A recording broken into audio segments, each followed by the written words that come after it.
Hello बच्चों, आप सभी का स्वागत है एलजी क्लासेस में। हम देख रहे थे कक्षा 9 का अध्याय नंबर 2 जिसका नाम क्या था, संख्या पद्धति। इसकी हम एक्सरसाइज 2.3 देख रहे थे। क्वेश्चन नंबर 1 अपना कल हो चुका था, आप लोग जाकर देख सकते हो। ठीक है, आज हम क्वेश्चन नंबर 2 करने वाले हैं। इसमें क्या है, मान ज्ञात कीजिए। सेम क्वेश्चन है, सेम प्रोसेस करनी है, कुछ भी नहीं करना है। देखो 4 है, जो मैंने कल भी सिखाया था आज फिर से सिखा रहा हूँ। क्या, अंदर वाली जो संख्या है उसका आपको गुणनखंड करना है। अब गुणनखंड क्या होता है, अभाज्य गुणनखंड क्या होता है, ये देखो ऐसे लिखा जाता है इसको, इस टाइप से। इधर तो लिखना है 4, अब किसका पहाड़ा बोले 2 बार, तो 2 और 2 एकम 2, इस टाइप से। तो ये क्या हुआ, 2 इंटू 2, मतलब क्या, 2 की घात कितनी, 1 और 2, तो 2 की घात 2। कैसे, इधर सुनो, देखो 4 को मैं क्या लिख सकता हूँ, 4 को मैं क्या लिख सकता हूँ, 2 की घात 1 और 2, तो 2 की घात 2 लिख सकता हूँ मैं 4 को। क्या बोला मैंने, 4 को मैं लिख सकता हूँ 2 की घात 2। इसके ऊपर कितनी घात है, 3/2, तो मैं इधर लिख दूँ 3/2। ठीक है, ये लिख दिया। जब ये ऐसा हो जाए तब जो ये घातें हैं इस वाली घात से गुणा करती है। अब कैसे, इस वाली पूरे घात से गुणा करेगी। अब गुणा कैसे करेगी, देखो मैं एक बार इधर बता रहा हूँ। 2 की पावर 2 है, मल्टीप्लाई में क्या आ जाएगा, ऊपर वाली जो घात है 3/2, ये इस टाइप से मल्टीप्लाई हो जाएगा।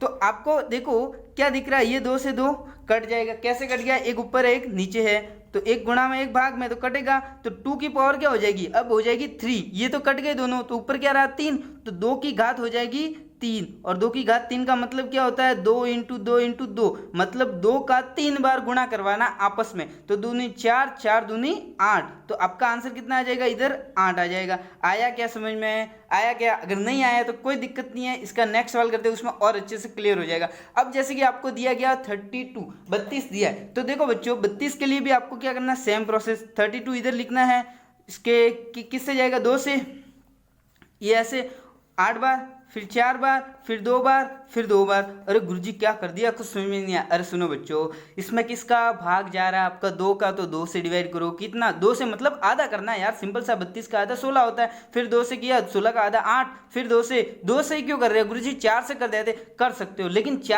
4 भी तो 2 ही है, एक साइड से 2 इंटू 2, 4 भी तो 2 ही है, 2 इंटू 2 4 होता है, इसीलिए 4 से नहीं करते। सबसे छोटी सम संख्या से हम 2 से डिवाइड करते हैं, और विषम संख्या हो तो 3 से, अगर 3 का डिवाइड जा रहा है तो। ठीक है, अब कैसे करते हैं इसको, अब देखो 2 कितनी बार है, 1 2 3 4 और 5 बार। तो मैं क्या कर सकता हूँ, इस 32 की जगह क्या लिख सकता हूँ, 2 की घात 5, और ऊपर क्या है 2/5। गुरुजी कुछ समझ में नहीं आया, फिर से सुनो बच्चों। ये जो 32 है, 32 को क्या लिख सकता हूँ, 1 2 3 4 और 5, मतलब 2 की घात 5, तो मैंने 32 को लिख दिया 2 की घात 5, ऊपर क्या घात है 2/5। तो मैं इसको कैसे हल करूंगा, जो पहले वाला किया वही, ये घातें आपस में गुणा करेगी, तो ये 5 और 5 कट जाएंगे। सही सुना आपने, कट जाएंगे। तो 2 की घात 2, 2 की घात 2 का मतलब 2 इंटू 2, 2 इंटू 2 कितना होता है, 4 होता है। यही आपका आंसर है। आया क्या समझ में, अरे आ गया तो हाँ बोल दो। ठीक है बच्चों, हो गया सवाल। अब ये है, तो ये आप लोग खुद भी कर सकते हो, लेकिन ये सवाल मैं करवा देता हूँ, आपको होमवर्क में अलग दिए जाएंगे सवाल।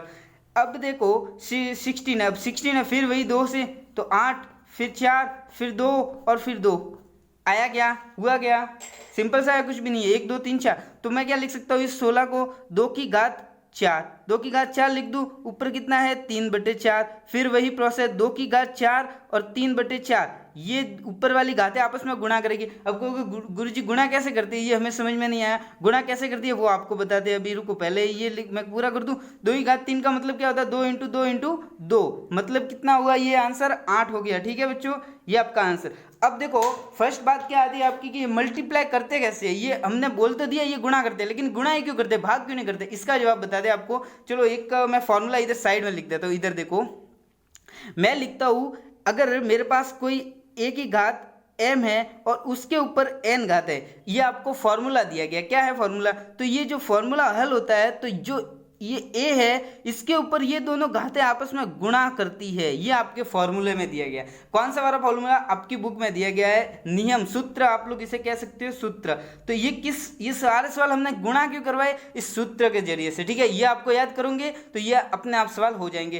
तो सूत्र में गुणा है, इसीलिए हमने यहाँ पर गुणा किया है। ठीक है बच्चों, आया समझ में। ठीक है, अब इधर देखो, ये नेक्स्ट सवाल है, सरल कीजिए। अब इसको कैसे करते हैं, चलो सीखते हैं। सबसे पहले इसको क्या करना है, अब कहो गुरु जी ये कुछ ये पॉइंट क्या है वगैरह वगैरह, इस सबको समझाने के लिए सबसे पहले आपको एक फॉर्मूला लिखवा देते हैं। चलो माना कोई ए है, ए ऐसे कोई नंबर हो सकता है, ठीक है, संख्या ए के ऊपर मान लो m घात है और इसी के साथ एक डॉट है और उसमें ए की घात n है। अब को गुरुजी ये ए सेम लिख दिया, ये कहीं भूल तो नहीं गए? अरे कुछ नहीं भूले हम। देखो क्या करना है, ये है और ये है, दोनों ये दोनों कहलाते हैं आधार। फिर से सुनो बच्चों, क्या कहलाते हैं? ये आधार, और जो ऊपर है वो क्या कहलाते हैं? घाते। तो ये आधार और ये इसकी घात, ये आधार और ये इसकी घात। अब सुनो बच्चों, ये डॉट है, इसका मतलब होता है गुणा। सही सुना आपने, गुणा, मल्टीप्लाई, ठीक है, इसका मतलब होता है गुणा।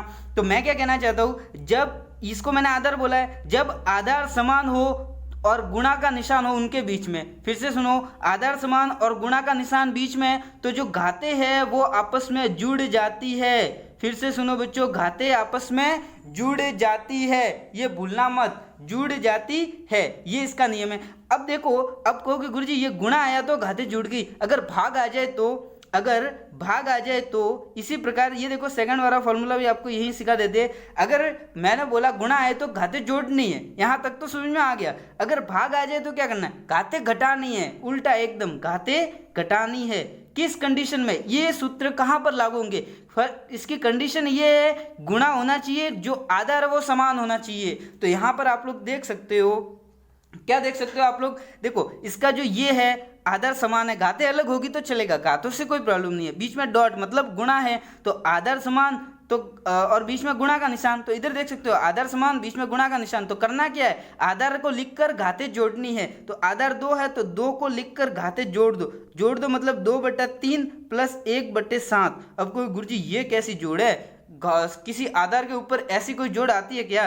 अरे मैंने बोला आती है, क्यों नहीं आती? इसमें क्या प्रॉब्लम है? अरे यार ये सिंपल सा है, बचपन में किए होंगे, बचपन क्या नेक्स्ट वाले अगली वाली क्लास में करके आए हो आप लोग, सीख के आए हो। 2/3 पेंसिल से दिख नहीं रहा होगा, 2/3 प्लस 1/7। अब इसको कैसे हल करना है गुरुजी? इसको कैसे हल करें? अरे देखो सिंपल सा है, एलसीएम, एलसीएम लेना सीखा है क्या? इन दोनों का मल्टीप्लाई कितना होता है? 21 और इसका मल्टीप्लाई इसके साथ 14 और इसका मल्टीप्लाई इसके साथ। अब गुरुजी यही क्यों किया? कुछ और भी हो सकता था। अरे इसमें ऐसी शर्त होती है कि इसमें छोटी संख्या कौन सी है? ये, फिर बड़ी संख्या को देखो ये, क्या छोटी संख्या का टेबल बोलने पर बड़ी संख्या आती है? अब ये टेबल क्या होता है? अरे पहाड़ा, छोटी संख्या का पहाड़ा बोले तब बड़ी संख्या आती हो तो जो बड़ी संख्या है वही इसका एलसीएम होता है। अगर ऐसा नहीं हो रहा है, देखो इस 3 के पहाड़े में 7 नहीं आ रहे, तो इन दोनों का आपस में मल्टीप्लाई करना है, वो इधर लिखना है और इसका मल्टीप्लाई इस वाले के साथ, इसका मल्टीप्लाई इस वाले के साथ, बीच में जो निशान है वो लगा दो।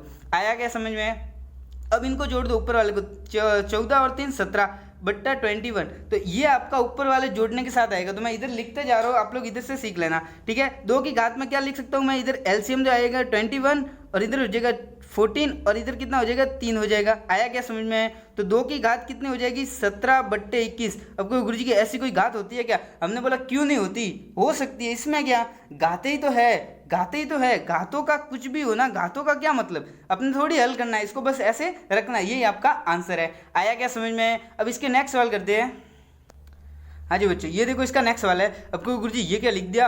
1/3 की घात 3 और ऊपर 7, और ये क्या है? अरे कुछ भी नहीं है, सेम है। देखो मैं एक चीज़ और बता देता हूँ इसमें, जब आप लोग क्या करते हो, हमने क्या लिखा था? a की घात m की ऊपर घात n हो, तो मैंने क्या बोला था? a की घात m इंटू n करोगे, कहा था कि नहीं? अगर ये क्या, ये नीचे आ जाए कैसे?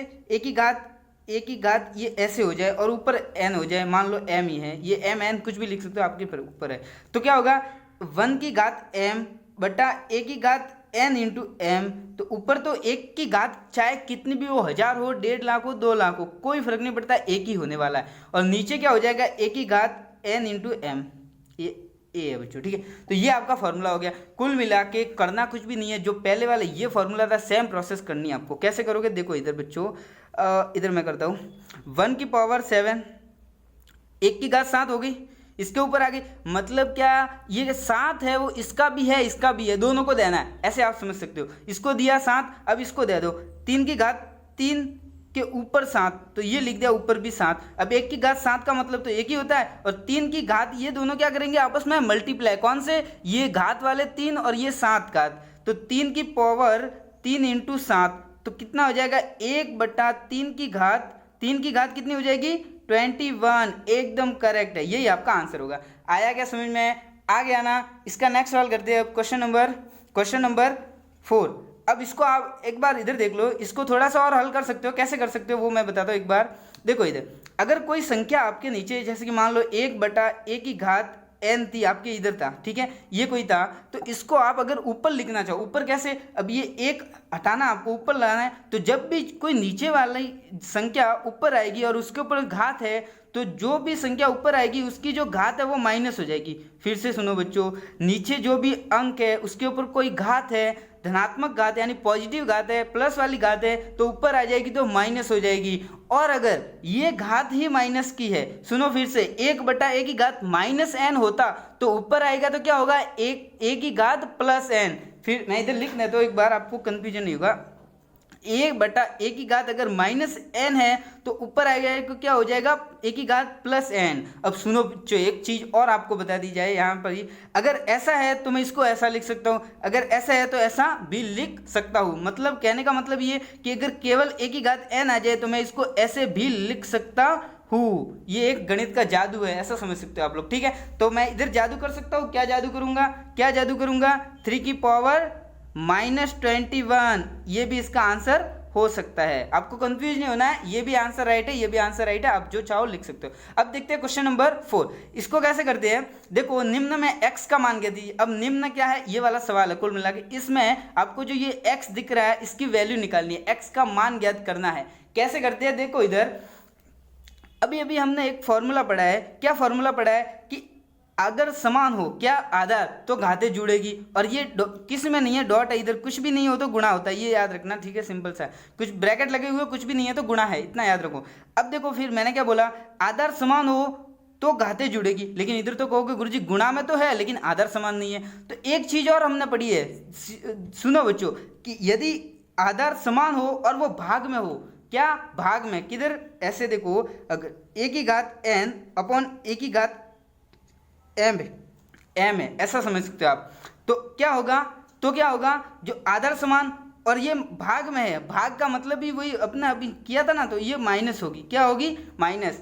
अपन ने क्या लिखा था अभी अगले वाले सूत्र में, a की घात m की भाग a की घात n, तो हमने क्या किया, a की घात m -n, तो वही है, इसको हम ऐसे भी लिख सकते हैं। ये और ये एक ही है, ये दोनों एक ही है, ये आपको याद रखना है कि भाग का मतलब ही होता है बट्टा। तो इधर आप लोग देख सकते हो ध्यान से कि 3 की घात x, इधर 3 की घात 2x। अब गुरु जी किधर, ये तो 5 के ऊपर है। अरे सुनाते आपको, अभी हमने क्या ऊपर क्या किया था कि अगर ब्रैकेट के ऊपर घात है वो दोनों के ऊपर होती है, तो मैं इसको पहले अलग अलग कर देता हूँ कि 3 की घात x बटा 5 की घात x, इसका तो हो गया काम।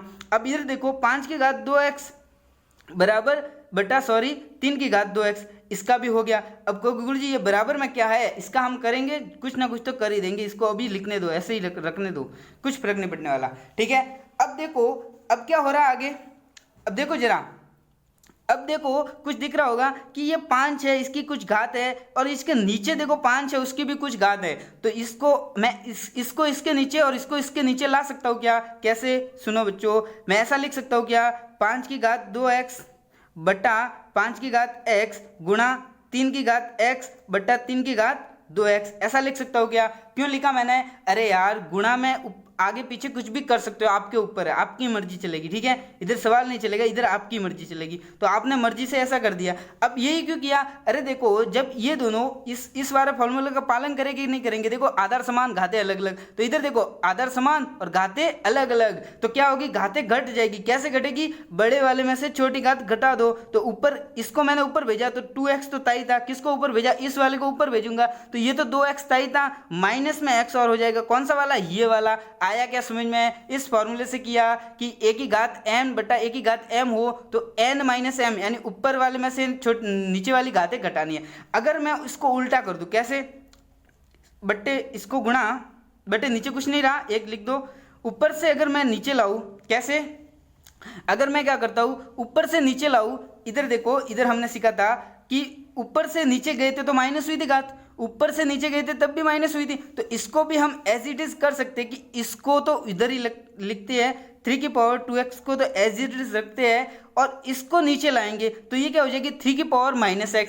और देखो जब भी ऐसा होगा कि 3 की पावर 2x तो आ गई, इसके नीचे क्या आई 3 की पावर -x, तो ये दोनों क्या हो जाएगी आपस में, देखो कुछ नहीं है गुणा है, तो आपस में 3 की पावर 2x -x। अब गुरुजी ये तो जुड़ती है तो यार प्लस माइनस तो माइनस ही होता है ना, इतना तो पता होना चाहिए, प्लस माइनस तो माइनस ही होता है। तो इधर क्या हो जाएगा -x बराबर 125/27। अब कहो कि गुरुजी कुछ समझ में नहीं आया, सब यहाँ पर आते मिक्स हो गया, तो फिर से समझाएंगे एक बार, पहले इसको समझ लो पूरा एक बार कर देते, उसके बाद फिर से एक बार समझेंगे। ठीक है बच्चों, इधर देखो क्या हुआ, ऊपर क्या रहा 5 की घात 2x में से 1x गया तो केवल x। क्या कहा मैंने, फिर से सुनो, 2x में से 1x गया तो केवल x, इधर भी 2x में से 1x गया तो केवल x।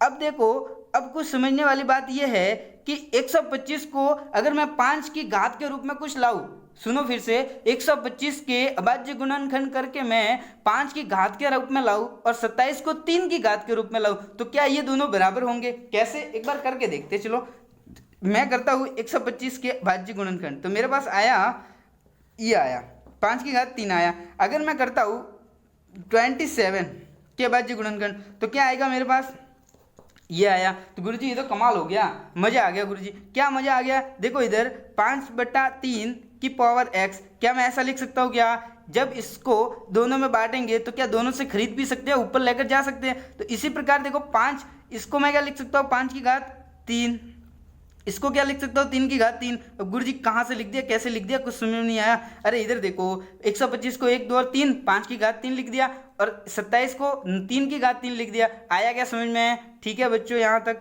अब देखो इसको भी मैं कैसे लिख सकता हूँ 5/3 की घात x इजिकल टू, इधर क्या लिख सकता हूँ 5/3 की घात 3। अब गुरुजी ये क्या कर दिया, अब तो हमें सब कुछ समान दिख रहा है, तो समान ही तो देखना था। अब आपको इधर लाइन लिखनी है तुलना करने पर। अब ये गुरुजी तुलना क्या होता है, अरे बताते हैं, तुलना करने पर, तुलना ये होता है कि इन दोनों की कंपेयर करनी, मतलब इधर देखो 5/3, इधर 5/3, तो x की जगह 3 होगा। सिंपल सा कि 5/3 की घात x है तो 5/3 की घात 3 है, बराबर है, तो नीचे वाला समान तो ऊपर वाला भी समान, ऐसा समझ सकते हो आप। नीचे वाला बराबर तो ऊपर वाला भी बराबर। इसकी लाइन एक और लिख सकते हो कि जब आधार समान हो, ये हमें आधार कहलाता है, जब आधार समान हो तो घातें भी समान होती है। एक लाइन लिख सकते हो, मैं बोल रहा हूं आप लोग लिख लेना, जब आधार समान हो तो घातें भी समान होती है। अतः x बराबर कितना आ जाएगा अपना 3 आंसर आ जाएगा। अरे यार बहुत मुश्किल पाठ दिया आपने। x बराबर सॉरी x बराबर 3 हो जाएगा। ठीक है, अब कैसे हुआ एक बार फिर इस सवाल को एक बार पुनः रिपीट कर देते हैं, आपके लिए सिंपल रहेगा। देखो बच्चों, हमने सबसे पहले क्या किया इस सवाल में, इस घात को पहले दोनों में बांट दिया, इधर भी और इधर भी दोनों में बांट दिया। अब क्या किया, अब इस 5 वाले को 5 के नीचे लिया, देखो ये 5 वाला इधर लिया हमने, तो ये 5 वाले एक तरफ आ गए, 3 वाले एक तरफ आ गए। यहाँ तक समझ में आया। अब क्या करना है, हमारे पास ये वाली जो शर्त होती है इसको हमने लगाया कि डिवाइड में हो तो घाते माइनस करती है, तो ये हमने कर दिया घाते माइनस, इसको ऊपर लेके गए तो ये माइनस हो गया। अब इसको नीचे लाया तो ये माइनस हो गया। अरे एक को ऊपर एक को नीचे ऐसा लेकर जाना है, बस सिंपल सा है, कुछ भी नहीं है। अब इसमें से ये गया तो 5, 2x में से 1x गया तो 1x, इधर भी 2x में से x गया तो 1x, इनको टुकड़े किए 125 के 27 के, तो ये हो गया 5 की घात 3, ये हो गया 3 की घात 3। यहाँ तक क्लियर है क्या? अब क्या किया, दोनों के ऊपर x था, तो जब हम इसको बांट सकते तो हम इससे ऊपर भी लेकर जा सकते। ठीक है, अब इधर देखो, इधर भी हमने वही किया कि दोनों के पास समान घातें थी, तो हमने इसको कॉमन घात लिख दी 3। अब देखो आधार समान तो घातें भी समान, अतः x की वैल्यू कितनी आई, 3 आई। ठीक है बच्चों, तो कल आपका संडे है, संडे की ना आपकी छुट्टी रहेगी। छुट्टी इस बात की नहीं है कि मजे करने हैं, आपको क्वेश्चन करने हैं। कौन से एग्जाम्पल, इसके सारे करोगे, इसी चैप्टर के सारे एग्जाम्पल करोगे। और कल संडे की ना आपकी क्लास नहीं है, लेकिन सुन लो बच्चों, लेकिन आपका रहेगा टेस्ट। क्या रहेगा? टेस्ट। कौन से चैप्टर का? Chapter number 2। चैप्टर नंबर 2 का टेस्ट है, सभी को देना है। ठीक है बच्चों, सभी को देना है अनिवार्य रूप से। ठीक है बच्चों, आज के लिए इतना ही, बाकी हम मंडे के दिन पढ़ेंगे। ठीक है बच्चों, थैंक यू।